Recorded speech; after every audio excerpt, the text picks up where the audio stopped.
একান্ত প্রিয় শিক্ষার্থীবৃন্দ, আপনারা ইতিমধ্যে অবগত হয়েছেন ইস্তেদাদুত তাফসীরের আজকের এই চতুর্থ দর্শে আমরা আলোচনা করব নবী প্রেরণের উদ্দেশ্য নিয়ে, এবং সেক্ষেত্রে আমরা আয়াত নির্বাচন করেছি সূরা সফের 9 নম্বর আয়াতে কারিমা।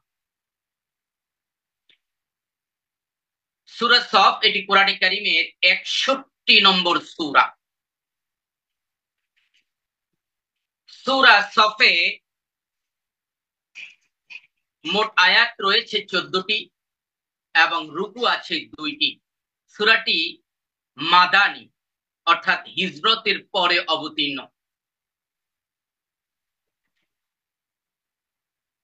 আল্লাহ তাআলা ইরশাদ করছেন যে হুয়াল্লাযী আরসালা রাসূলাহু, তিনি সেই মহান সত্তা যিনি প্রেরণ করেছেন তার রাসূলকে বিল হুদা, হেদায়াত সহকারে, ওয়া দীনিল হাক্কি, এবং সত্য দিন সহকারে, লিইয়ুযহিরাহু আলা দীনি কুল্লিহি ওয়ালাউ কারিহাল মুশরিকুন। এই উদ্দেশ্যে যে আল্লাহ তাআলার এই দিনকে অন্য দিনের উপরে, অন্য সকল দিনের উপরে বিজয়ী করার জন্য, আর তা মুশরিকরা যতই অপছন্দ করুক না কেন। আয়াতের শাব্দিক অনুবাদ যদি আমরা দেখার চেষ্টা করি, তাহলে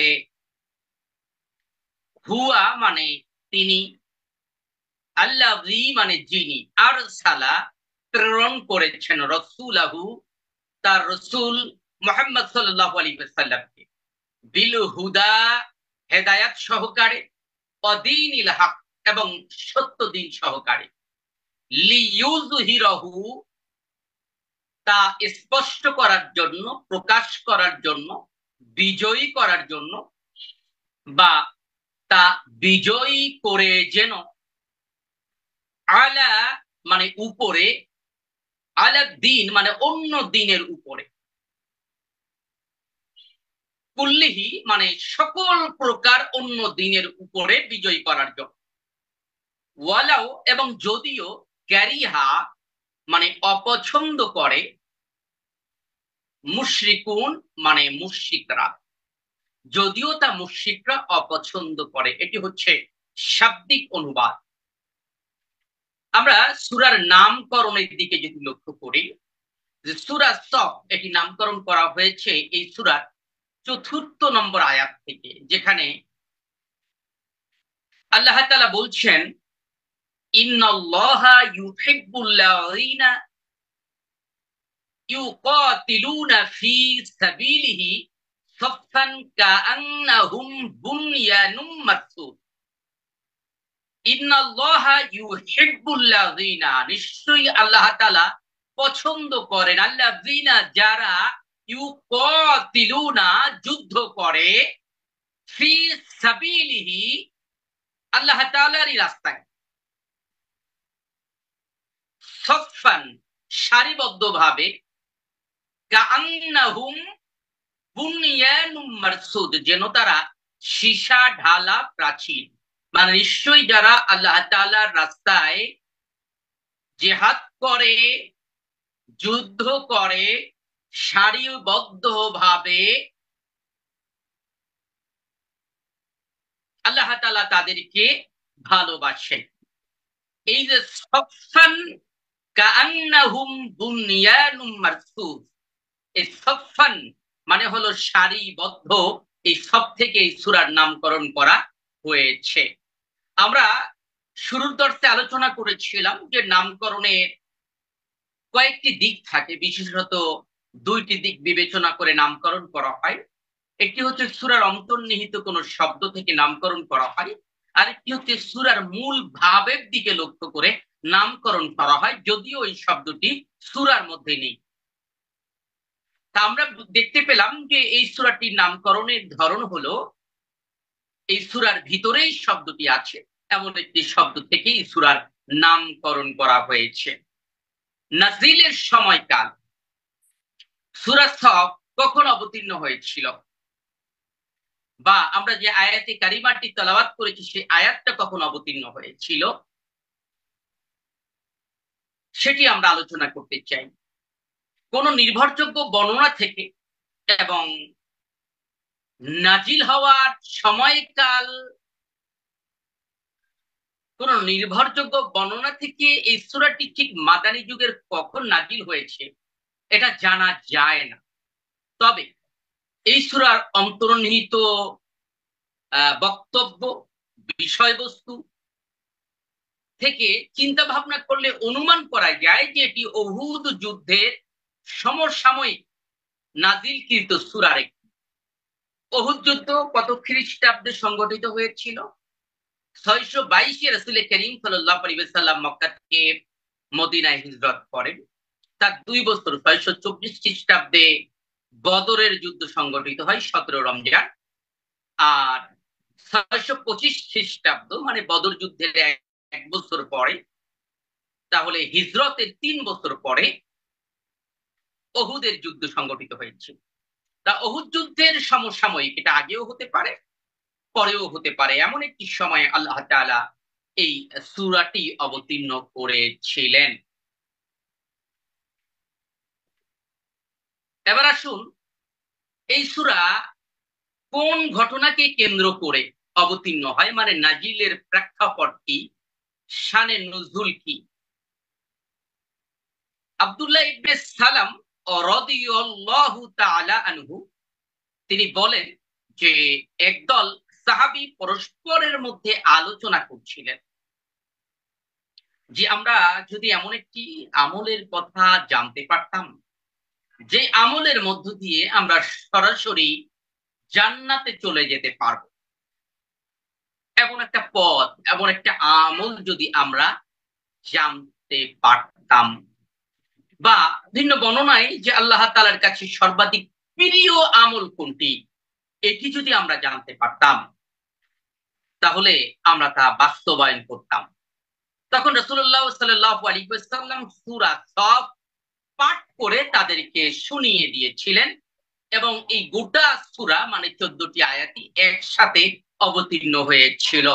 এমন বর্ণনা পাওয়া যায় তিরমিজির 3309 নম্বর হাদিসে এবং সুনানে দারিমির 2390 নম্বর হাদিসে এবং মুসনাদে আহমদ শরীফের 5 নম্বর খণ্ডের 452 নম্বর হাদিস। এবং বাঘবী রহমাতুল্লাহ আলাইহি এর প্রসঙ্গে আরো উল্লেখ করেন যে তারা কেউ কেউ একথাও বললেন যে আল্লাহর কাছে সর্বাধিক প্রিয় আমল কোনটি জানতে পারলে আমরা সেজন্য নিজেদের জান মাল সবকিছু বিসর্জন দিতাম। এটি তাফসীরে মাযহারের মধ্যে এসেছে। এই ঘটনাকে কেন্দ্র করে সূরা সফ অবতীর্ণ হয়। বস্তুত তাদের এই বক্তব্যের উত্তরটি পাওয়া যায় খুব ক্লিয়ার করে সূরা সফের 10 এবং 11 নম্বর আয়াতে। সূরা সফের 9 নম্বর আয়াতে তো আমরা দেখলাম আল্লাহ তাআলা জানিয়ে দিলেন যে তার প্রিয় হাবিবকে পৃথিবীতে প্রেরণ করেছেন সত্য দিন এবং হেদায়েত সহকারে অন্য সকল দিনের উপরে ইসলামকে বিজয়ী করার জন্য, আর তা মুশরিকদের কাছে যতই অপছন্দনীয় হোক না কেন। এরপরে আল্লাহ তাআলা সেই প্রশ্নের আলোকে উত্তর দিচ্ছেন। কিভাবে উত্তর দিচ্ছেন? আল্লাহ তাআলা বলছেন সূরা সফের 10 নম্বর আয়াতে, ইয়া আইয়ুহাল্লাযীনা আমানু, হে ঈমানদারেরা, হাল আদুল্লুকুম আলা তিজারাতিন তুনজিকুম মিন আযাবিন আলীম, আমি কি তোমাদেরকে এমন একটা ব্যবসার কথা বলে দেব যা তোমাদেরকে জাহান্নামের কঠিন আযাব থেকে রক্ষা করবে। তা হচ্ছে পরের আয়াতে বলা হচ্ছে তুমিনুনা বিল্লাহি ওয়া রাসূলিহি, তোমরা ঈমান আনো আল্লাহর এবং তার রাসূল সাল্লাল্লাহু আলাইহি সাল্লামের প্রতি। ওয়া তুজাহিদুনা ফি সাবিলিল্লাহি বিআমওয়ালিকুম ওয়া আনফুসিকুম যালিকুম খায়রুল লাকুম ইন কুনতুম তা'লামুন। আর তোমরা আল্লাহর রাস্তায় জিহাদ করো তোমাদের মাল দিয়ে এবং জান দিয়ে, এটাই তোমাদের জন্য অতি উত্তম যদি তোমরা উপলব্ধি করতে পারো, যদি তোমরা তা অবগত হতে পারো, হৃদয়ঙ্গম করতে পারো। তা সাহাবায়ে কেরাম রাদিয়াল্লাহু তাআলা আনহুমগণ যে বিষয় জানতে চেয়েছিলেন সর্বোত্তম আমল কোনটি, এবং যে আমলটি বাস্তবায়নের জন্য তারা তাদের জান মাল উৎসর্গ করার ব্যাপারে প্রতিশ্রুতি দিয়েছিলেন, আল্লাহ তাআলা জানিয়ে দিলেন সেই আমলটি হচ্ছে আল্লাহ এবং তার রাসূল ইসলামের প্রতি ঈমান আনা এবং তার রাস্তায় জীবন এবং সম্পদ দিয়ে জিহাদ করা। আমরা সব মিলিয়ে আয়াতগুলো অবতীর্ণের কারণ উপলব্ধি করতে পারলাম। তাই 14টি আয়াত যেহেতু একসাথে অবতীর্ণ হয়েছে, এর মধ্যে একটি আয়াত হলো সূরা সফের এই 9 নম্বর আয়াত। এই আয়াতের আলোচ্য বিষয় কি? আলোচ্য বিষয় হলো নবী প্রেরণের উদ্দেশ্য। নবী সাল্লাল্লাহু আলাইহি ওয়াসাল্লামকে প্রেরণ করার উদ্দেশ্য, এটি হচ্ছে এই আয়াতের বিষয়বস্তু, অর্থাৎ আলোচ্য বিষয়। আমরা শুরুতে বিষয়বস্তু নির্ধারণ করেছিলাম যে নবী প্রেরণের উদ্দেশ্য কি। তাহলে আমরা সহজ ভাষায় বলতে পারি রাসূল সাল্লাল্লাহু আলাইহি ওয়াসাল্লামকে কেন পাঠানো হয়েছিল। এর মধ্যে কোরআনের অন্য আয়াতে আরো কিছু কারণের কথা আছে। তাদেরকে হিকমা শিক্ষা দেওয়া, ইউযাক্কিহিম তাদেরকে পরিশুদ্ধ করা।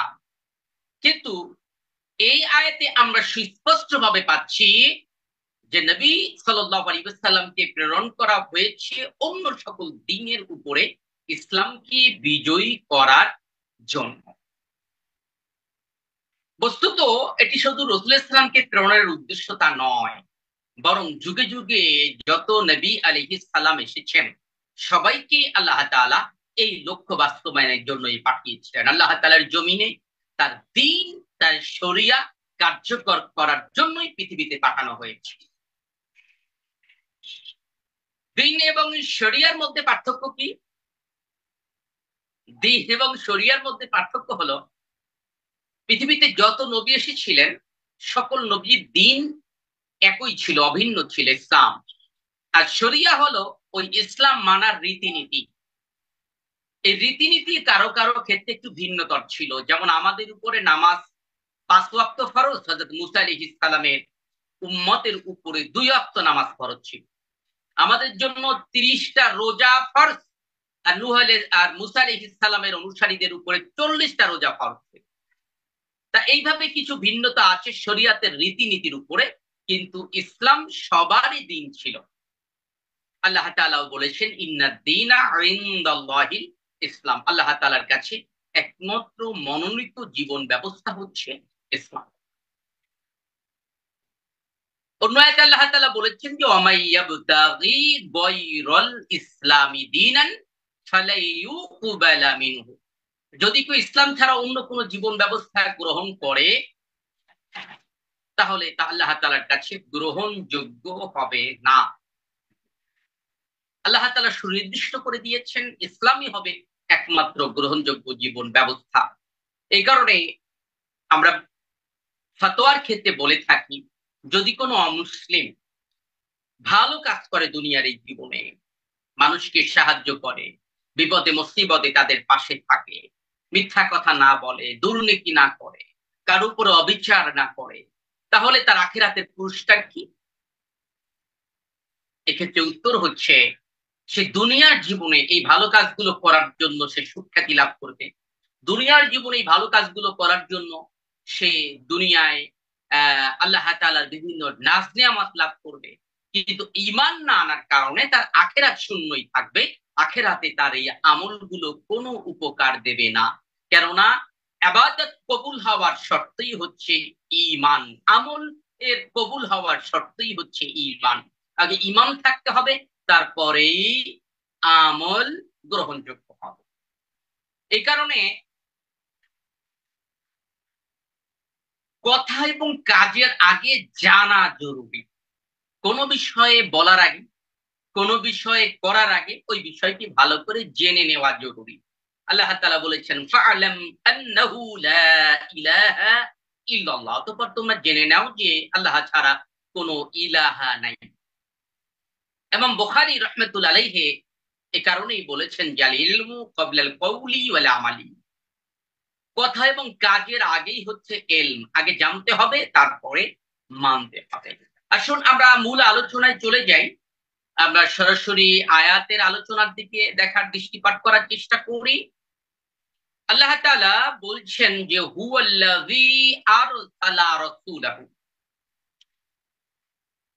তিনি সেই সত্তা, তিনি যিনি মানে আল্লাহ তাআলা আরসালা প্রেরণ করেছেন রসুলাহু, তার রসুলকে অর্থাৎ মুহাম্মদ সাল্লাল্লাহু আলাইহি ওয়াসাল্লামকে প্রেরণ করেছেন। যে সকল মহাপুরুষের আবির্ভাবে পাপঙ্কিল পৃথিবী ধন্য হয়েছে, যাদের প্রেমের অমৃত শিখনে দুঃখ তপ্ত মানব চিত্ত স্নিগ্ধ ও স্নিগ্ধ হয়েছে, যারা মানব সমাজে কুক্ষিগত কালিমা রশ্মির মধ্য হতে সূর্যের ন্যায় উত্থিত হয়ে মানবতার কুহক ভেঙেছেন, ধরনের নবীন কিরণ জ্বালিয়েছেন, তাদের মধ্যে যিনি অন্যতম তিনি হচ্ছেন আমাদের প্রিয় নবী মুহাম্মদুর রাসূলুল্লাহ সাল্লাল্লাহু আলাইহি ওয়াসাল্লাম, যার ব্যাপারে আল্লাহ তাআলা কোরআনে কারীমের ৩৩ নম্বর সূরা সূরা আহজাবের ২১ নম্বর আয়াতে কারিমায় বলেছেন যে লাকাদ কানা লাকুম ফি রাসূলিল্লাহি উসওয়াতুন হাসানা, you have indeed a noble matter in the messenger of Allah. তোমাদের জন্য রাসূলুল্লাহ সাল্লাল্লাহু আলাইহি ওয়াসাল্লামের জীবনেই রয়েছে সর্বোত্তম আদর্শ। নাই তাজ তাই লাজ, ওরে মুসলিম খরজুর শিশে তোরা ছাড়, করে তসলিম হর কুরদেশেশ্বর আওয়াজ, শোন কোন মুজিদাস উচ্চারি হেরা আজ ধরা মার, উর্স এমেন নজদ হেজাত তাহামা ইরাক শাম, মিসর ওমানে তিহারান শরী, কাহার বিরাট নাম পড়ে সাল্লাল্লাহু আলাইহি ওয়াসাল্লাম। একান্ত প্রিয় শিক্ষার্থীবৃন্দ, সেই নবী সাল্লাল্লাহু আলাইহি ওয়াসাল্লাম যার শ্রেষ্ঠত্বের বর্ণনা দেওয়া একটি দুঃসাধ্য কাজ, তাফসীরে ফাতুল বারীর মধ্যে এসেছে হযরত ফাতেমা বিনতে আব্দুল্লাহ রাদিয়াল্লাহু তাআলা আনহা বর্ণনা করেছেন, নবী সাল্লাল্লাহু আলাইহি ওয়াসাল্লাম যখন জন্মগ্রহণ করেন তিনি তখন হযরত আমেনার ঘরের মধ্যে ছিলেন। হযরত আমেনার ঘর বলতে আব্দুল মুত্তালিবের ঘর, আব্দুল মুত্তালিবের ঘর বলতে বর্তমানে মক্কাতুল মুকাররমায় কাবা ঘরের নিকটবর্তী যে মক্কা লাইব্রেরিটা দেখা যায়, এই লাইব্রেরি দোতলার একটা ছোট্ট বাড়ি বর্তমানে আমাদের সামনে দৃশ্যমান হয়, এটি ছিল আব্দুল মুত্তালিবের ঘর। তা ফাতেমা বিনতে আব্দুল্লাহ বলছেন যে আমি তখন আমিনার ঘরের মধ্যে ছিলাম, যখন নবী সাল্লাল্লাহু আলাইহি ওয়াসাল্লাম জন্মগ্রহণ করলেন সাথে সাথে সেই অন্ধকার রাত আলোকিত হয়ে উঠল, ঘরের মধ্যে একটি আলোর ঝলক পড়ে গেল। তৎক্ষণাৎ আমি জানালা দিয়ে আকাশের দিকে তাকালাম, তাকিয়ে দেখলাম আমার কাছে মনে হলো আসমান থেকে তারকাগুলো খসে খসে পড়ছে, ঝরে ঝরে পড়ছে। নবী সাল্লাল্লাহু আলাইহি ওয়াসাল্লামকে প্রতিপালন করার জন্য ছোট অবস্থাতেই হযরত হালিমা তায়েফে নিয়ে গিয়েছিলেন। তায়েফ মক্কা থেকে প্রায় ১০০ কিলোমিটার দূরবর্তী একটি সুউচ্চ শহর, ভূপৃষ্ঠ থেকে প্রায় ৬,০০০ ফিট উঁচু, মানে সমুদ্র পৃষ্ঠ থেকে ৬,০০০ ফিট উঁচু এটি। এবং যাদের তায়েফে যাওয়ার সুযোগ হয়েছে, আপনাদের খেয়াল থাকার কথা, আপনারা গুগলেও সার্চ করে দেখতে পারেন, ইউটিউবে সার্চ করে দেখতে পারেন যে ২-৩ বার পাহাড়ের উপর দিয়ে রাস্তা গিয়েছে তায়েফে যাওয়ার জন্য। তা বর্তমানে তো সুন্দর রাস্তা আছে, সেই সময় এমন রাস্তা ছিল না। এরকম সুউচ্চ পাহাড়ি পথ দিয়ে গাধার পিঠে চড়ে রাসূল সাল্লাল্লাহু আলাইহি ওয়াসাল্লামকে হযরত হালিমা নিয়ে গিয়েছিলেন তায়েফে। আবার হযরত হালিমার বাড়ি কিন্তু তায়েফের শহরে ছিল না, বরং তায়েফ শহর থেকে ৯০ কিলোমিটার ভিতরে ছিল।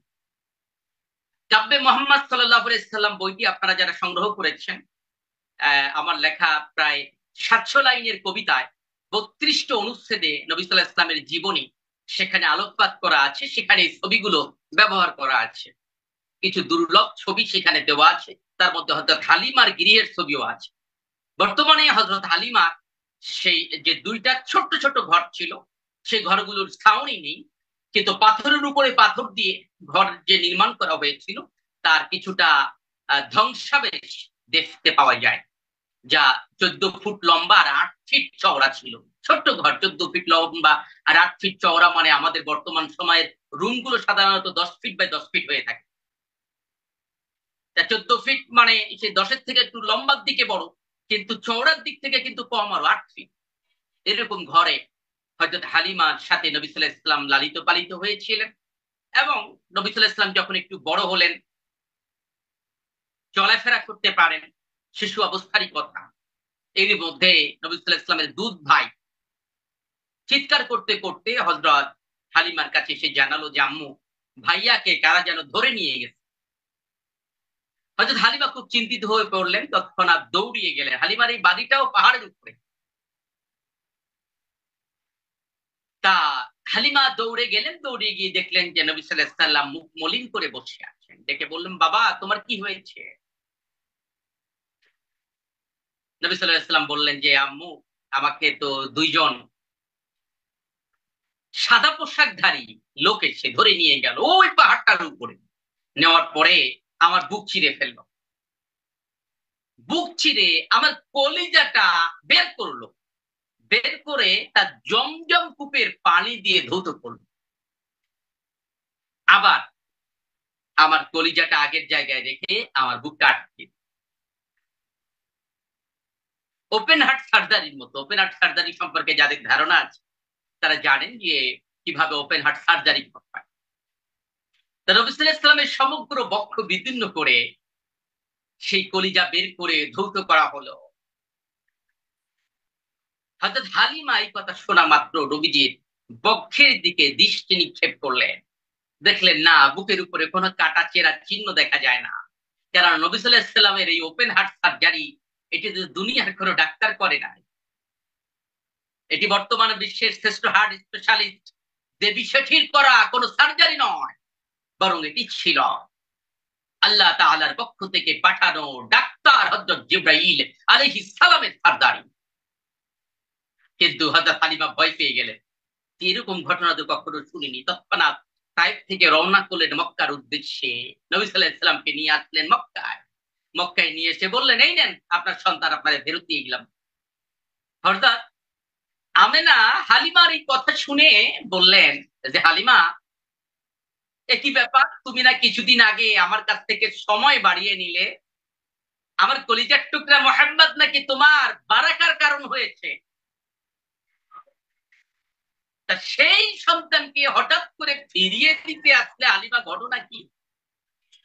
হযরত হালিমা বাধ্য হয়ে বললেন, আসলে আমি আশঙ্কা করছি যে মুহাম্মদ সাল্লাল্লাহু আলাইহি সাল্লামের উপরে হয়তো জিনের কোনো আসর পড়েছে, অথবা তার অন্য কোনো জটিলতা ঘটেছে। কেননা এই ঘটনা ঘটছে, এরকম ব্যাপার তো আমি কোনোদিন শুনিনি। সব শুনে হযরত আমেনা বললেন, হালিমা এ কি আশ্চর্যজনক কথা তুমি আমাকে শুনালে। আমার কলিজার টুকরা মোহাম্মদের উপরে জিনের আসর পড়বে হালিমা, এইটা তো আমি তার মা হয়ে বিশ্বাস করি না। হালিমা, তুমি তো আমার সন্তানকে চিনতে পারো না। শোনো হালিমা, আমি যখন তাকে গর্ভে ধারণ করেছিলাম, আল্লাহর কসম দিয়ে বলছি, এর থেকে হালকা গর্ভ আর কিছুই হতে পারে না। হালিমা, আমি একদিন স্বপ্নের মধ্যে দেখলাম, সিরাত ইবনে হিশামের মধ্যে আপনারা দেখবেন যে হযরত আমেনা বলছেন, আমি একদিন স্বপ্নের মধ্যে দেখলাম যে আমার বুক থেকে একটা আলোক রশ্মি বের হয়ে কিসরার প্রাসাদগুলোকে আলোকিত করে দিয়েছে। কিসরা মানে ইরান। ইরানের তৎকালীন যে সম্রাট ছিল, তার প্রাসাদকে পর্যন্ত আলোকিত করে দিয়েছে। হালিমা, আরো শোনো, মুহাম্মদ সাল্লাল্লাহু আলাইহি ওয়াসাল্লাম যখন জন্মগ্রহণ করে, পৃথিবীর অন্য কোন সন্তানের মতো করে জন্মগ্রহণ করে নাই, বরং পৃথিবীতে আসা মাত্র তার হাত দুটি জমিনে ছিল আর মস্তক সেজদায় অবনত ছিল। শুনে রাখো, আমার সন্তান সৃষ্টির শ্রেষ্ঠ মহামর্যাদাবান, বক্ষে থাকতে তার জ্যোতি বুশরায় জাজল্যমান। যখন সে ভূমিষ্ঠ হয়, যখন সে ভূমিষ্ঠ হয়, নহে অন্য কারো মতো হস্ত দুটি জমিয়ে রেখে মস্তক সেজদায় নত। আল্লাহু আকবার।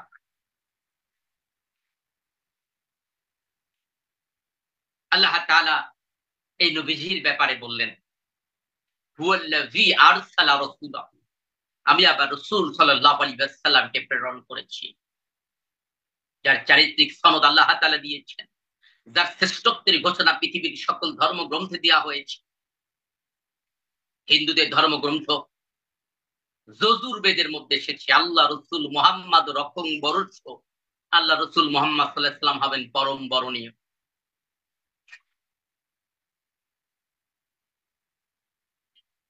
হিন্দু ধর্মগ্রন্থের মধ্যে নবী সাল্লাল্লাহু আলাইহি ওয়াসাল্লামের জন্মস্থান, পিতার নাম, মায়ের নামও খুঁজে পাওয়া যায়। বলা হয়েছে সম্ভলে বিষ্ণু যশাসে গৃহে প্রাদুর্ভাবা মাহম সুমতাং, মানে সম্বল নগরীর বিষ্ণু যশার গৃহে মাহম জন্মগ্রহণ করেছিলেন। তার মায়ের নাম হবে সুমতাং, মানে সুমতি। সম্ভল নগরীর বিষ্ণু যশার গৃহে, সম্ভল দ্বারা সংস্কৃত ভাষার এই শব্দ দ্বারা বোঝা যায় নিরাপত্তাময় একটি নগর বা নিরাপত্তাময় একটি গ্রাম, সম্ভল নগরী। আর পবিত্র কোরআনে কারিমে আমরা দেখতে পাই, সূরা সফের মধ্যেই আছে, সম্ভবত সূরা সফেই আছে, যে আল্লাহ তাআলা, দুঃখিত, সূরা সফে নয়, অন্য কোথাও আছে যে বালাদাল আমেনান বলা হয়েছে। মক্কাকে বলা হয়েছে নিরাপত্তাময় নগরী, আর সম্বল মানেও নিরাপত্তাময়। অর্থাৎ মক্কা নগরী বুঝানো হলো। বিষ্ণু যশা সে গৃহে প্রাদুর্ভাবা মাহম, বিষ্ণু যশা এর অনুবাদ করা হয়েছে বিষ্ণু দাস। বিষ্ণু মানে হিন্দুরা স্রষ্টাকে বুঝা, আর দাস মানে বোঝায় হলো গোলাম, যার আর একটা আরবি হলো আব। তাহলে এটাকে যদি বিষ্ণু দাসকে আরবি করা হয়, তাহলে আরবি হয় আব্দুল্লাহ। তাহলে মক্কা নগরীর আব্দুল্লাহর গৃহে জন্মগ্রহণ করলো মাহম। মাহম এটি মোহাম্মদ শব্দেরই একটি পরিবর্তিত রূপ, সুমতাং। তার মায়ের নাম হবে সুমতি। সুমতি, সু মানে সুন্দর, মতি মানে অন্তর, অন্তর যার সুন্দর, যাকে আরবি করলে হয় আমেনা। তা এরকম অনেক বক্তব্য পাওয়া যাবে। হযরত ঈসা আলাইহিস সালাম তার অনুসারীদেরকে বলেছিলেন যে আমার পরে একজন নবী আসবে, ইসমুহু আহমদ, তার নাম হবে আহমদ।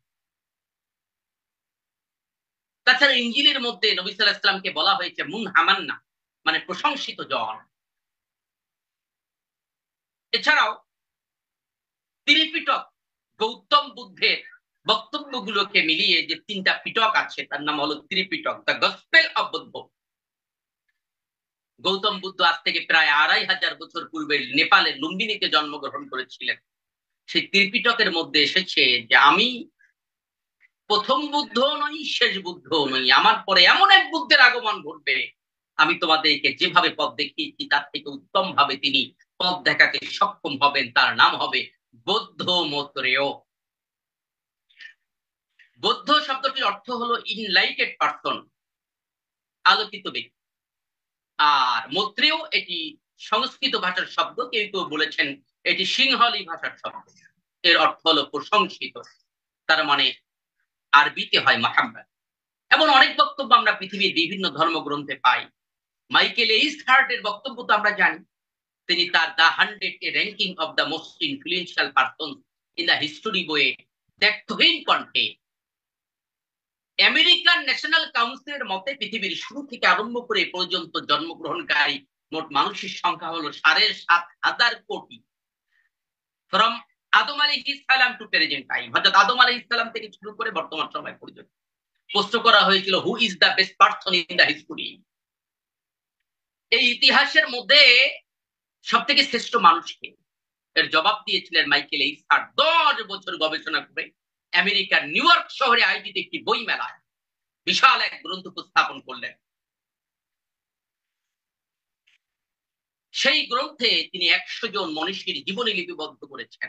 আর 100 জনের মধ্যে নবীজির নামটি প্রথমে দিয়ে ঘোষণা করলেন, Muhammad only the man in the history who was supremely successful on both religious and secular levels. পৃথিবীর ইতিহাসে মুহাম্মদ সাল্লাল্লাহু আলাইহি ওয়াসাল্লাম একমাত্র মানব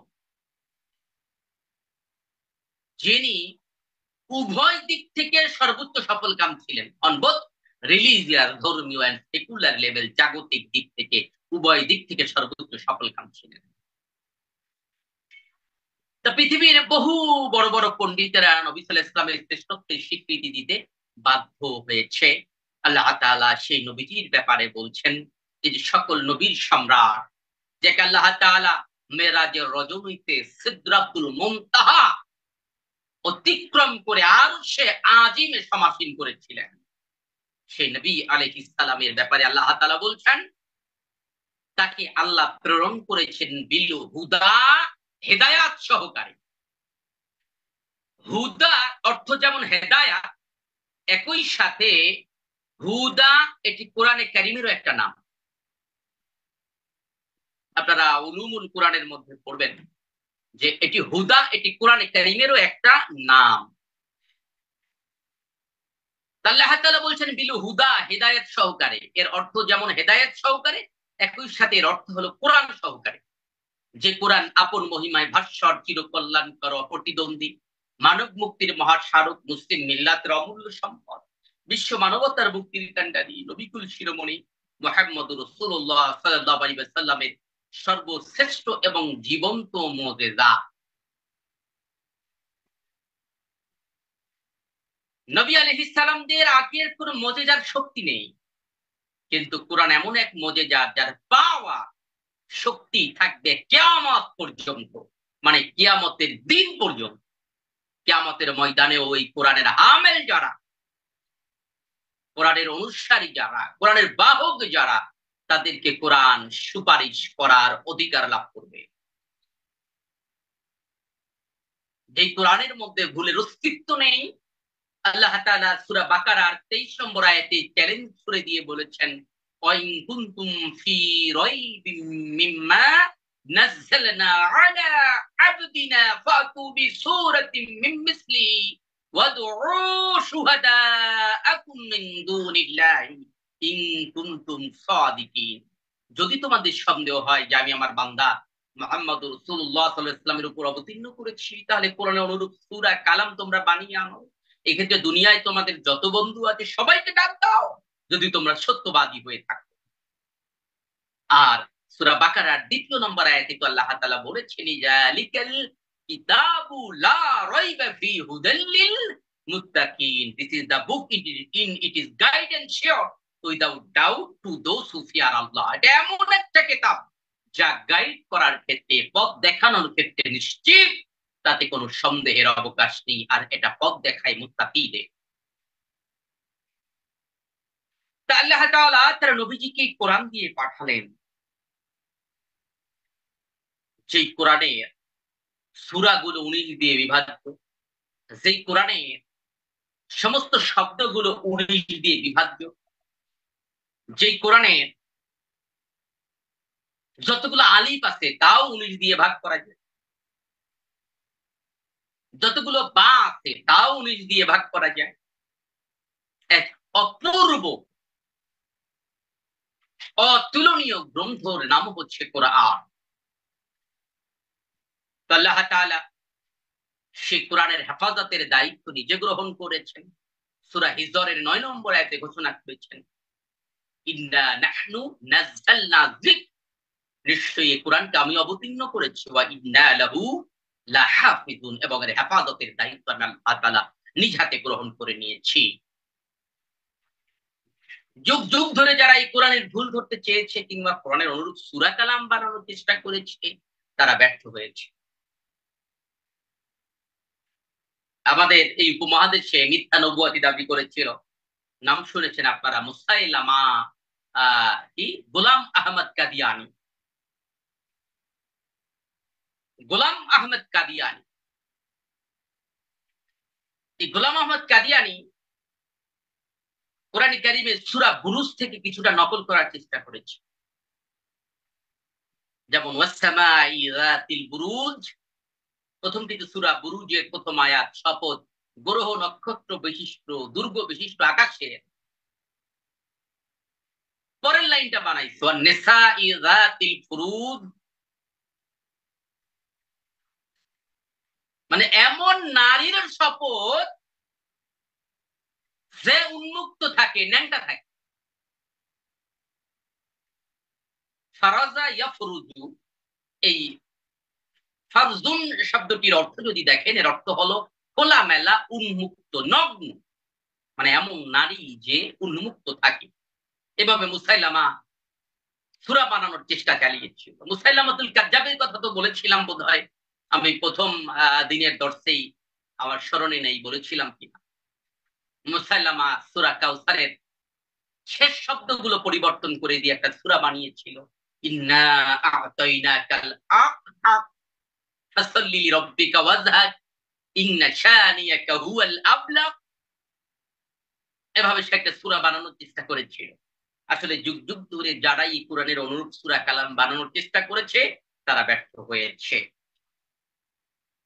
আল্লাহ তাআলা তার নবীজিকে কোরআন দিয়ে, হেদায়াত দিয়ে পাঠালেন, ওয়াদিনিল হক, এবং সত্য দিন দিয়ে পাঠালেন, যে দিনের নাম হলো ইসলাম।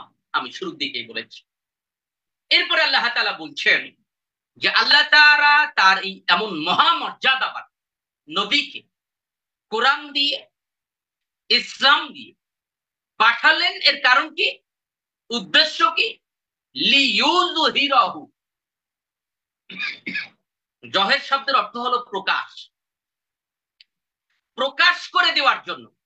এর আরেকটি অর্থ হলো বিজয় করে দেওয়ার জন্য।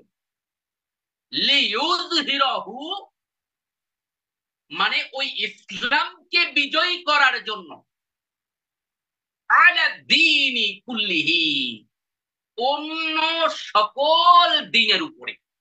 দিন মানে কি? দিন মানে হলো স্বাভাবিকভাবে অর্থ করা হয় ধর্ম, অন্য সকল ধর্মের উপর।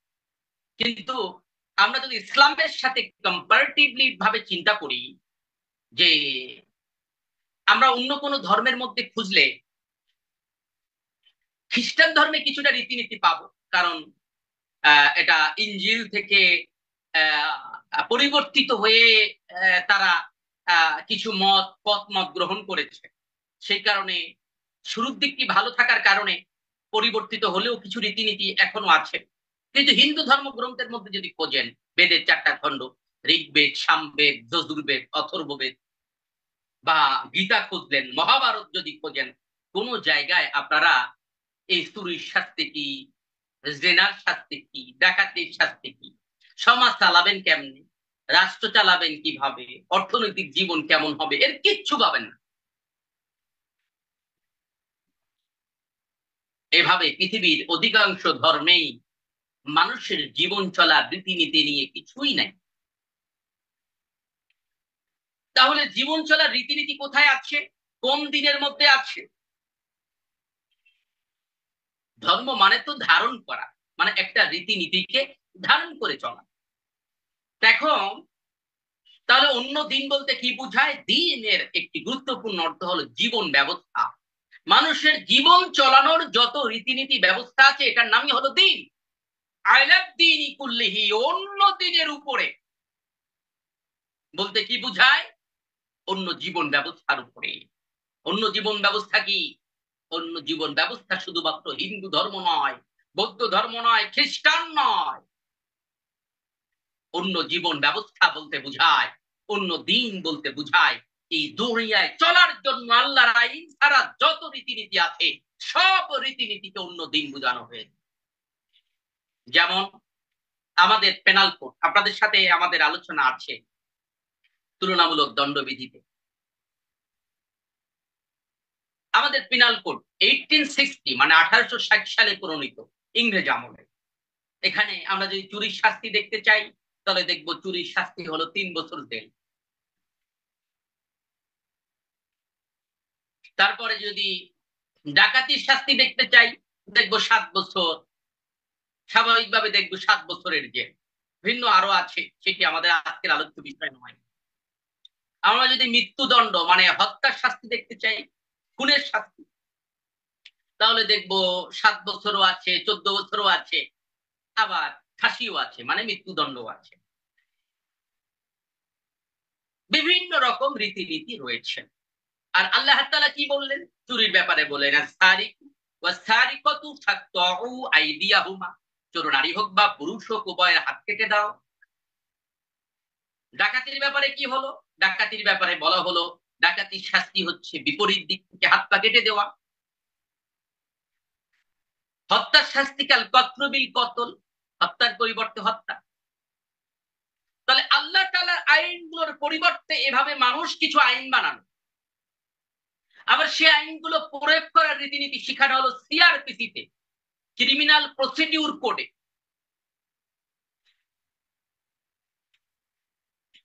এভাবে অর্থনীতি চলবে কিভাবে, সেজন্য অর্থনীতির কিছু রীতিনীতি তৈরি করা হলো।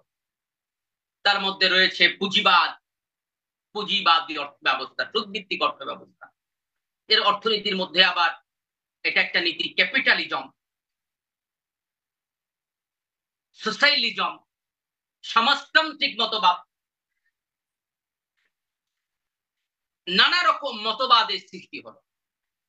আবার সমাজ চালানোর জন্য অনেকগুলো রীতিনীতি তৈরি হলো। সমাজ রাষ্ট্র পরিচালনা কিভাবে করা যায়, সমাজ রাষ্ট্র পরিচালনা করার জন্য তৈরি হলো সেকুলারিজম, ধর্মনিরপেক্ষতা। সেকুলারিজম, ধর্মনিরপেক্ষতা, সেকুলারিজমের তিনটা ধরন হতে পারে। একটি হচ্ছে মার্কসিস্ট সেকুলারিজম, যার প্রবক্তা হলো কার্ল মার্কস, যেখানে ধর্মকে আফিমের সাথে তুলনা করা হয়েছে। ধর্মের কোনো অস্তিত্ব নাই, ধর্ম যারা মানে তারা হলো মাতাল, যাদের জ্ঞান বুদ্ধি বিবেক নাই তারাই ধর্ম মানে। এটা হলো সেকুলারিজমের জন্মের কথা। এটাকে আর একটু আপডেট করলো ইউরোপে গিয়ে, ওয়েস্টার্ন সেকুলারিজম, পশ্চিমা সেকুলারিজমের আর এক নাম হলো আমেরিকান সেকুলারিজম। এখানে বলা হলো ধর্ম যার যারা রাষ্ট্র সবার। ভারতীয় উপমহাদেশে এসে এটা আর একটু ধরন পাল্টলো। থার্ড ওয়ার্ল্ড সেকুলারিজম বা ইন্ডিয়ান সেকুলারিজমের বক্তব্য হলো ধর্ম যার যার রাষ্ট্র সবার, তবে ধর্ম এবং রাষ্ট্র যদি পরস্পর সাংঘর্ষিক হয় তাহলে ওই এলাকায় যে ধর্মের অনুসারী বেশি সেই ধর্ম প্রাধান্য পাবে। সেই দৃষ্টিকোণ দিয়ে ভারতে আমরা দেখতে পাই রাষ্ট্রীয়ভাবে সেকুলারিজম আছে, কিন্তু হিন্দু ধর্মের অনুসারী বেশি হওয়ার কারণে সেখানে হিন্দু ধর্মই প্রাধান্য পায়, রাষ্ট্রের নীতিনীতি সবসময় প্রাধান্য পায় না। তাই তো সেকুলারিজমের নানা রকম ধরন আছে। এখন আমার কথা হলো সেকুলারিজমের প্রবক্তাটা কে ছিল? Karl Marx. তার মানে সেকুলারিজম নামক এই রীতিনীতির প্রবক্তা হচ্ছে একজন মানুষ, তার নাম হলো কার্ল মার্কস। আমরা যদি জাতীয়তাবাদের কথা বলি, ন্যাশনালিজমের কথা বলি, যদিও আরবিতে বলা হয় ন্যাশনালিজমকে আসাবিয়া, আসাবিয়া জাতীয়তাবাদ। আধুনিক জাতীয়তাবাদের জনক হলো ম্যাকিয়াভেলি। আর রাসূল ইসলাম বহু আগে জাতীয়তাবাদের ব্যাপারে সতর্কতা করেছেন। জাতীয়তাবাদের অনুসারী, জাতীয়তাবাদের দিকে যে ডাকবে তাদেরকে জাহান্নামী হিসেবে অভিহিত করেছেন। সেই জাতীয়তাবাদটা কি জিনিস যা তিনি নস্যাৎ করে দিয়েছিলেন বিজয় হাজের বক্তব্যে, যে কোন আরবের উপরে কোন অনারবের প্রাধান্য নাই, কোন অনারবের আরবের উপরে প্রাধান্য নাই, কোন সাদার উপরে কালোর প্রাধান্য নাই, কালোর উপরে সাদার প্রাধান্য নাই, সবাই সমান। এর মধ্য দিয়ে জাতীয়তাবাদকে ধূলিসাৎ করে দেওয়া হয়েছে। জাতীয়তাবাদের দর্শন হলো আমি সবার সেরা, আমি তোমার থেকে সেরা, আমার পাড়ার লোকজন আমরা শ্রেষ্ঠ, ওই পাড়ার লোকজন দুর্বল, এই মসজিদের মুসল্লিরা সেরা, ওই মসজিদের মুসল্লিরা দুর্বল, আমার দেশের লোক সেরা, অমুক দেশ খারাপ। এটার নাম হলো জাতীয়তাবাদ। ইসলাম বলে ইন্নামাল মুমিনুনা ইখওয়া। আফ্রিকার একটা কালো বর্ণের কুৎসিত চেহারার একটা মানুষের যে মর্যাদা, আমেরিকার সব থেকে সুন্দর চেহারার মানুষটার মর্যাদার সমান। ইন্না আকরামাকুম ইনদাল্লাহি আতকাকুম, তোমাদের মধ্যে ওই ব্যক্তি সব থেকে সম্মানিত যে আল্লাহ তাআলাকে ভয়। তা এই যে জাতীয়তাবাদ, এর প্রবক্তা একজন মানুষ। ডেমোক্রেসির কথা যদি বলি, গণতন্ত্র, প্রচলিত গণতন্ত্র, এর প্রবক্তা হচ্ছেন আব্রাহাম লিঙ্কন, যিনি আমেরিকার প্রেসিডেন্ট ছিলেন। গণতন্ত্রের অনেক পয়েন্টের সাথে ইসলামের পয়েন্ট মেলে, কিন্তু গণতন্ত্রের মূল কনসেপ্ট হচ্ছে জনগণই ক্ষমতার উৎস। সেই জায়গায় ইসলামের সাথে রয়েছে পরিপূর্ণ সাংঘর্ষিকতা, আর ইসলাম বলে আল্লাহ তাআলাই ক্ষমতার উৎস। সুপ্রিমেসি বিলং টু আল্লাহ, যাবতীয় কর্তৃত্বের একচ্ছত্র আধিপত্য আল্লাহ তাআলার।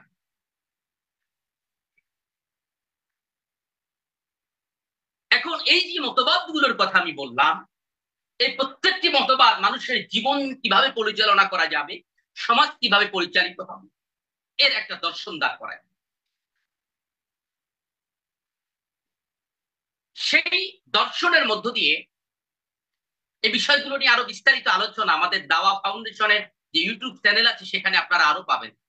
সেখানে আলাদা আলাদা এই মানে মতবাদগুলো নিয়ে কথা বলা আছে। তা এই যে দর্শনগুলো আছে প্রত্যেকটা প্রবক্তা আল্লাহ মানুষ। আর আল্লাহ তাআলা বললেন আলা লাহুল খালকু ওয়াল আমরু, সাবধান, সৃষ্টি যার, আইনও চলবে তা। আল্লাহ তাআলা বললেন আকিমুদ্দিন, আমার দিনকে প্রতিষ্ঠা করো। আল্লাহ তাআলা বললেন ইসলাম ছাড়া অন্য কোনো জীবন ব্যবস্থা গ্রহণযোগ্য হবে না। আল্লাহ তাআলা বললেন তার নবীকে আল্লাহ পাঠাইছেন সত্য দিন এবং হেদায়েত সহকারে অন্য দিনের উপরে ইসলামকে বিজয়ী করার জন্য। তার মানে হলো এই অন্য ধর্ম শুধু নয়, অন্য যত মতবাদ আছে সেই সব মতবাদকে ভুলণ্ঠিত করে ইসলামকে বিজয়ী করার জন্য আল্লাহর জমিনে আল্লাহর শরিয়া দিন বাস্তবায়নের জন্যই আল্লাহ তার নবীকে পাঠিয়েছেন।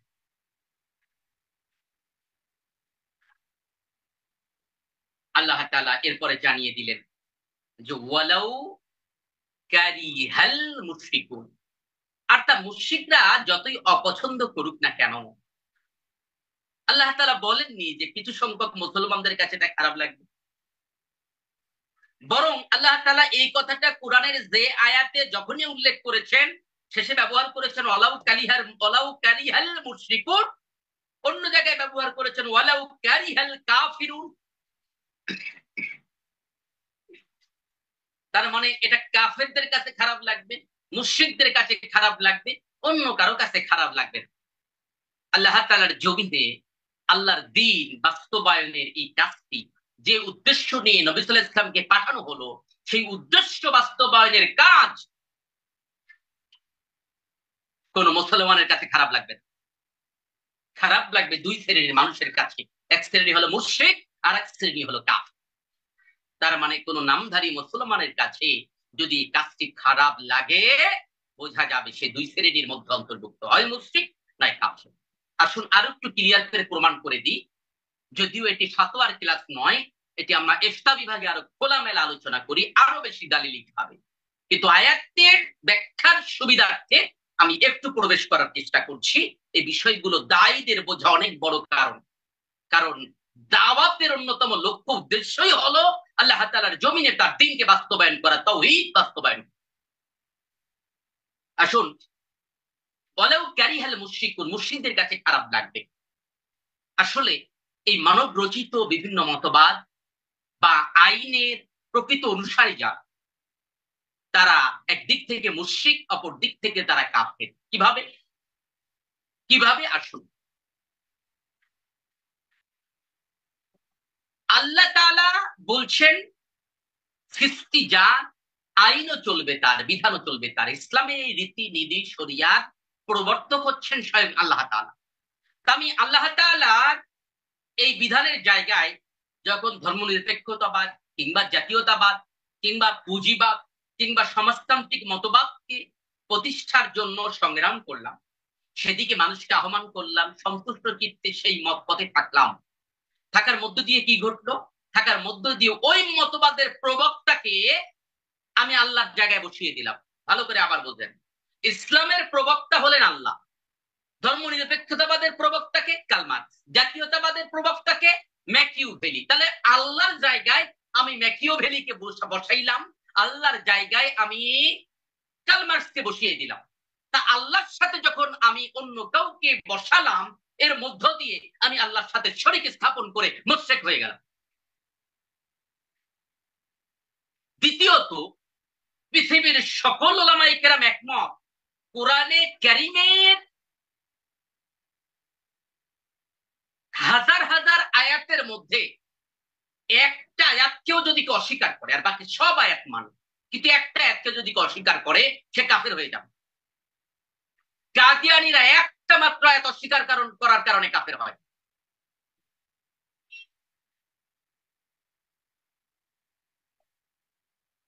বাকি সবই মানে, কিন্তু একটা আয়াত অস্বীকার করে, এই কারণে তারা কাফের। সর্বসম্মতি ক্রমে ওলামায়ে কিরামদের ফতোয়া তারা কাফের। আল্লাহ তাআলা বললেন যে ইন্নাদ-দীনা ইনদাল্লাহিল ইসলাম, আল্লাহর কাছে মনোনীত জীবন ব্যবস্থা ইসলাম। আল্লাহ তাআলা বললেন আকিমুদ্দিন, আমার দিনকে বাস্তবায়ন করো। আল্লাহ তাআলা বললেন ইসলাম ছাড়া অন্য কোন জীবন ব্যবস্থা গ্রহণ করলে আল্লাহর কাছে গ্রহণযোগ্য হবে না। আল্লাহ বললেন তার নবীকে পাঠিয়েছেন সত্য দিন সহকারে অন্য দিনের উপরে ইসলামকে বিজয়ী করার জন্য। এরকম অনেক অনেক আয়াত আছে। যদি কেউ এই কোরআনের এই নির্দেশনা বাদ দিয়ে এই মানব রচিত কোন আইন মত বাস্তবায়নের জন্য চেষ্টা করে, সে প্রকৃত অর্থে কোরআনের এই আয়াতগুলোকে অস্বীকার করে। একটা নয়, অসংখ্য আয়াতকে অস্বীকার করার মধ্য দিয়ে সে কাফের হয়ে যায়। বাকি থাকলো যারা মনে প্রাণে করে না, দুনিয়ার স্বার্থে এই সকল দল নিয়ে লাফালাফি করে, শেয়ার পাওয়ার জন্য, জায়গা জমি বাড়ানোর জন্য, বিজনেস ভালোভাবে চালানোর জন্য। বক্তব্য তাদের এমন যে আসলে আমি মনে প্রাণে ইসলামকে ভালোবাসি, মনে প্রাণে চাই ইসলাম প্রতিষ্ঠিত হোক, মনে প্রাণে চাই আল্লাহর দ্বীন বাস্তবায়িত হোক, মনে প্রাণে চাই কোরআনের বিধান কার্যকর হোক, কিন্তু আসলে এই দোকানপাট টিকায় রাখার জন্য আমি একটু তাদের সাথে হাঁটাচলা করি, মাঝে মধ্যে তাদের মিছিল মিটিংয়ে যাই। এর স্ট্যাটাস হচ্ছে এর মুখের বক্তব্য এক আর অন্তরে আর এক। মুখ আর অন্তরের বক্তব্য যখন ভিন্ন হয়ে যায়, কর্ম বৈষম্য যখন দেখা যায়, তখন সে মুনাফিকের মধ্যে প্রবেশ করে।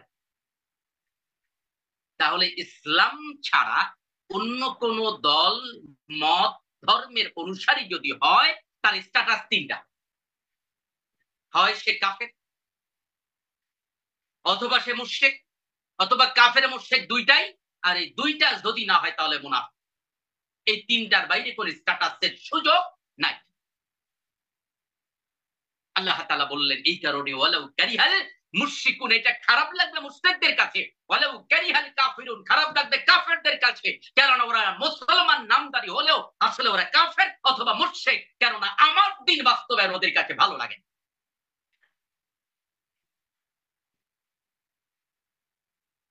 সম্মানিত শিক্ষার্থীবৃন্দ, এই ছিল আমাদের আজকের আয়াতের আলোচনা। আশা করি মূল জিসকে আপনারা অনুধাবন করতে পেরেছেন।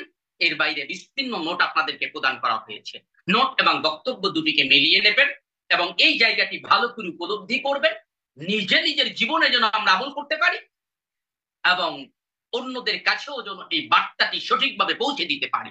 নচেত আমার আপনার ঘরের মধ্যে কাফের তৈরি হবে, আমার আপনার ঘরের মধ্যে মুশরিক তৈরি হবে, কিন্তু আমরা উপলব্ধি করতে পারব।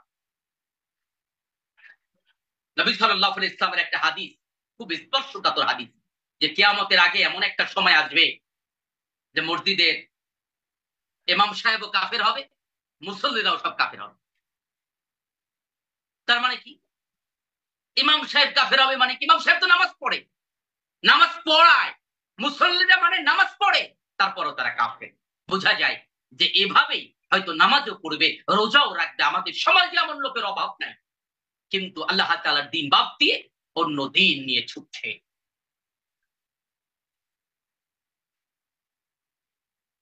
আসুন আমরা আজকের এই আলোচনার মধ্য দিয়ে কি শিক্ষা পেলাম আমরা ছোট্ট করে দেখার চেষ্টা করি।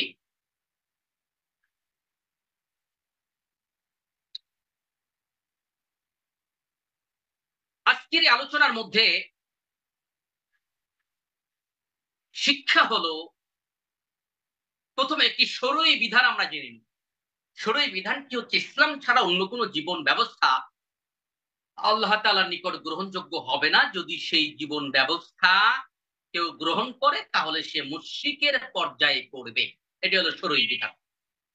শিক্ষা হলো সকল নবীদের প্রেরণের অন্যতম উদ্দেশ্য আল্লাহর দেওয়া জীবন বিধান বিজয় করা। দ্বিতীয়ত, অন্য কোন ধর্ম বা ইসলাম বিরোধী জীবন বিধান আল্লাহ তাআলা নিকট গ্রহণযোগ্য হবে না। তিন হচ্ছে, মুসলিম নামধারীও কেউ যদি অন্য জীবন বিধান গ্রহণ করে তাহলে সেও মুশরিকদের অন্তর্ভুক্ত হবে। এই ছিল আমাদের আজকের আলোচনার শিক্ষা।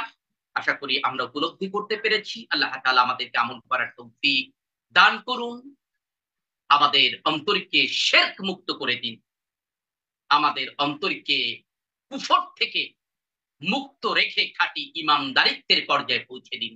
আমিন।